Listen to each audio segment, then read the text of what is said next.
Глубоко уважаемый Михаил Ефимович, дорогие друзья, позвольте вас всех искренне поздравить с величайшим юбилеем, столетием нашей автономной республики.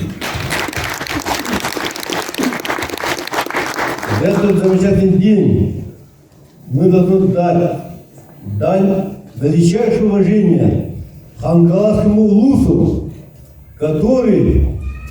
представители которого стояли на истоках нашей государственности и предваряли получение нашей республики автономной республики. К ним можно отнести Мазары Базекова, который дважды бывал у царя российского Федора Алексеевича. Можно отнести Сафрона Саранова, который был на премию у императрицы Екатерины II.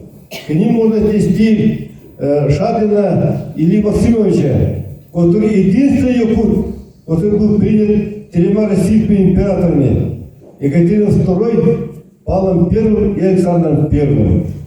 Поэтому мы должны говорить о том, что еще много столетий тому назад яркие представители хангаласского улуса осмыслили, обобщили тогдашнюю, очень трудную якутскую жизнь и представили свое видение посвященным правителям мировой державы.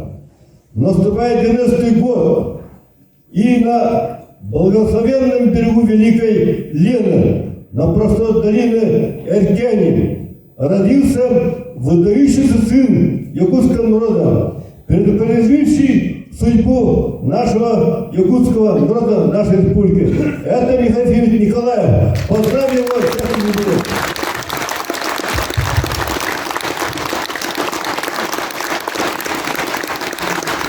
Дорогие друзья, мы сегодня выучили, еще раз увидели, какую большую заслугу имеет Михаил Ефимович только для Ухтемского наследия. Какая прекрасная школа, какой прекрасный дворец науки.